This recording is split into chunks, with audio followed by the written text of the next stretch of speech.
few weeks after I made a trip to China. And I thought I was pretty cool. I thought it was a pretty successful trip. And then we find out last week that the president went, and in 3 days, he delivered what I considered to be a really successful announcement. It was an incredible announcement that the president made, and I want to congratulate him, obviously, as well as Secretary Kerry, John Podesta, Todd Stern.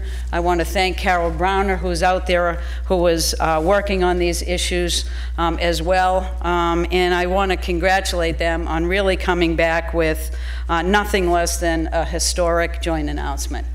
And it is a wonderful opportunity for us to really think about the aggressive targets that were set in that joint announcement for cutting carbon pollution, which I would argue is the most aggressive targets that we have ever seen yet to address what is the greatest public health, environmental, and economic challenge of our time.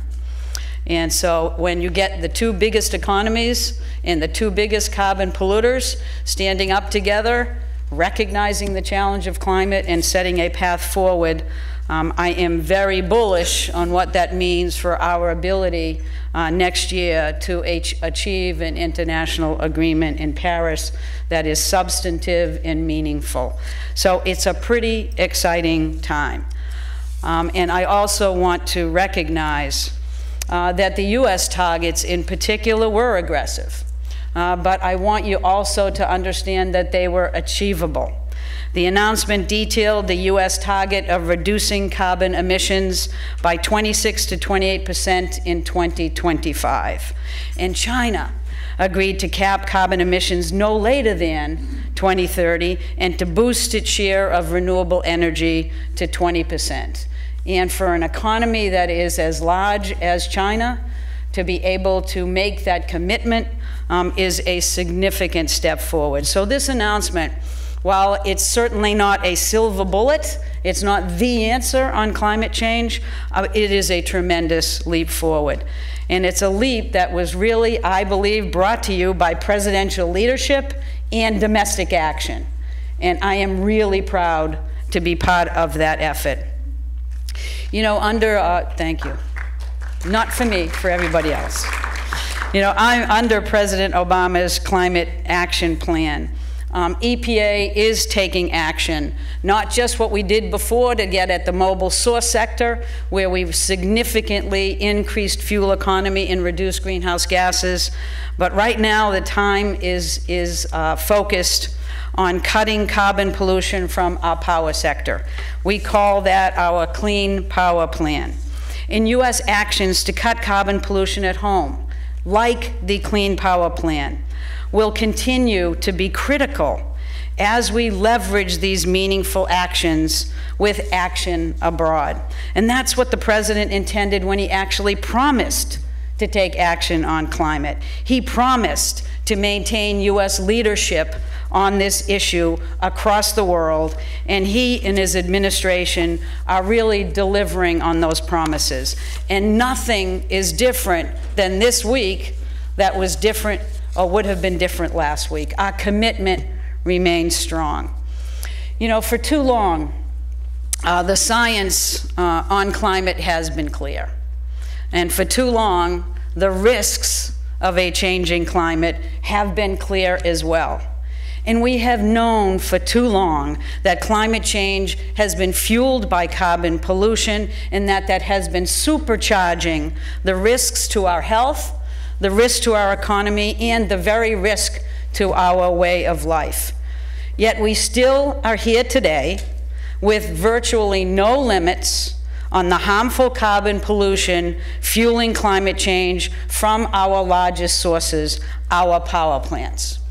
That's why President Obama directed EPA to act, and I believe we are off to a tremendous start, because EPA's Clean Power Plan is a common sense path forward to cut carbon pollution from our power sector while we keep our energy affordable and reliable. We solicited an unprecedented amount of input even before we put pen to paper. And we've now received over 1.5 million comments. That's nothing compared to the comments we expect to get before our comment period ends on December 1st. And we are happy about that. The more comment I get, the more I understand that we can factor in all of the stakeholder concerns, and we can do what's right for American families, which is what the President has dictated that EPA do and what EPA is going to be delivering. We want every good idea on the table. And our plan sets tailored state carbon pollution reduction goals.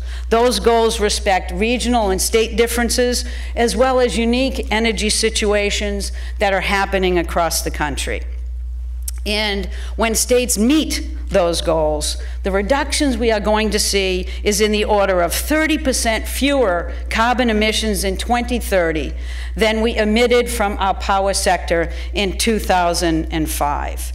And those reductions add up to total climate and health benefits of up to $93 billion. We are talking about enormous benefits with this Clean Power Plan. And when we cut carbon pollution, we know that we're reducing other harmful pollutants that cause smog and soot. From those reductions alone, from every dollar we invest through the Clean Power Plan, we are delivering $7 in health benefits that will help provide our children with a healthy future. And it's easy, from looking at what we're doing with the Clean Power Plan and beyond, why climate action makes sense. The energy landscape is already changing. EPA's plan looks at how that energy change is happening, where we are today, and where that is heading, and we see a path forward to a low-carbon future. The plan will support investment in cleaner, affordable power across all states.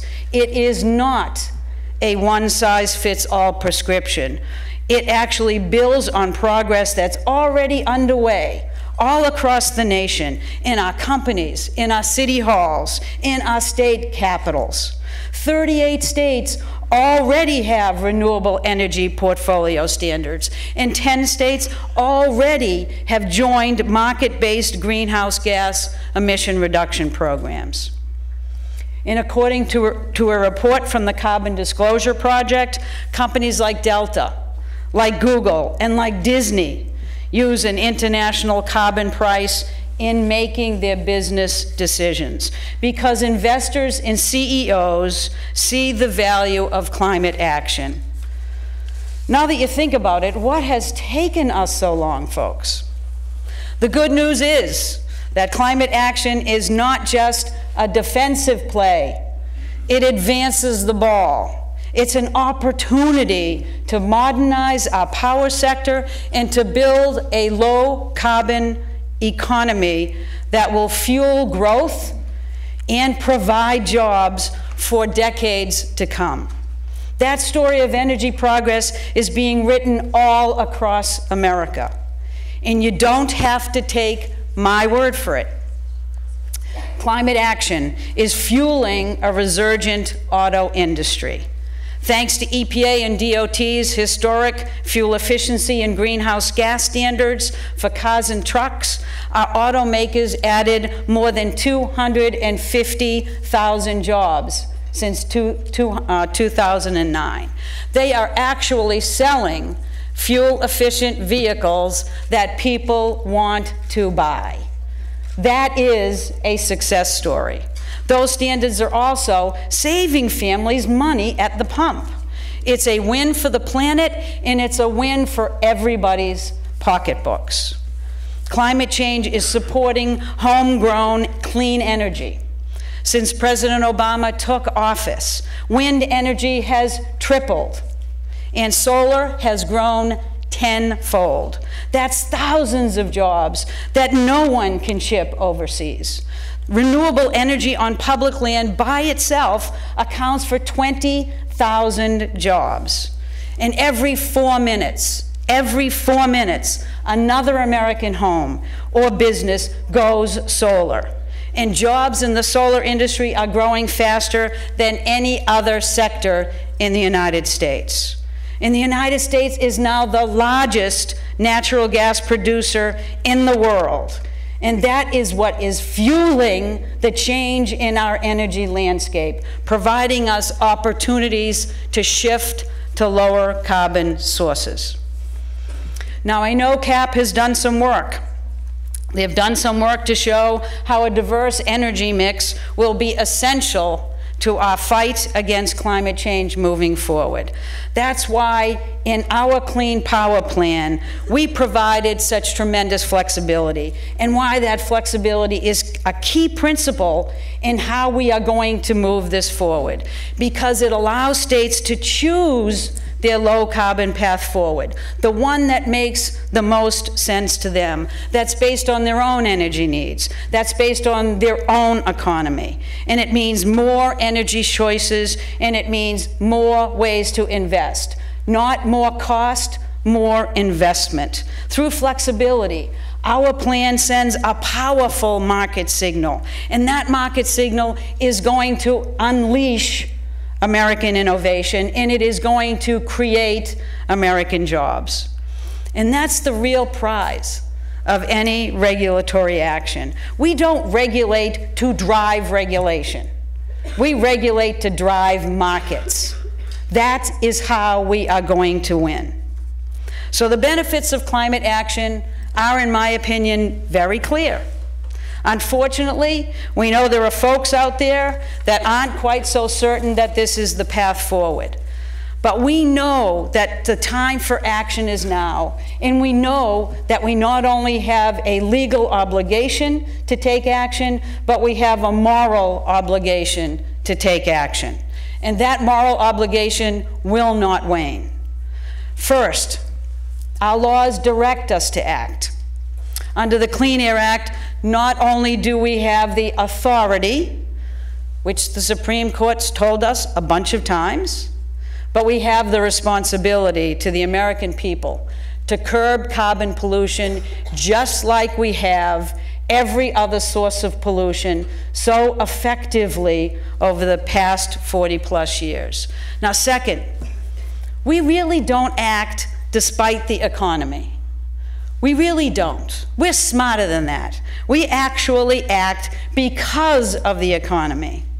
Because simply put, a strong, world-leading economy absolutely depends on a healthy environment. And it depends also on a stable climate. Now that's the point that I want to make over and over again.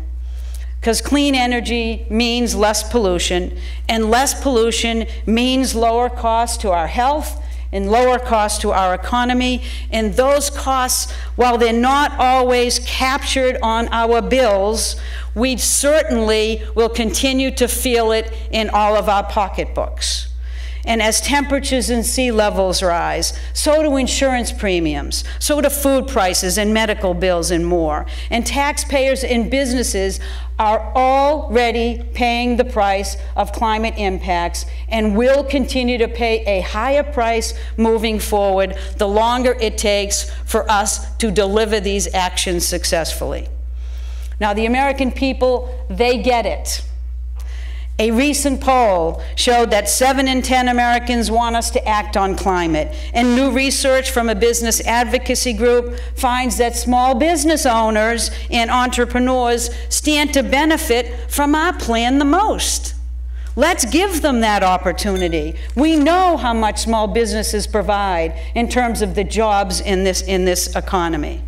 And history shows us that EPA and the administration can do this. When science points to health risks, EPA has followed that science, and we have protected public health.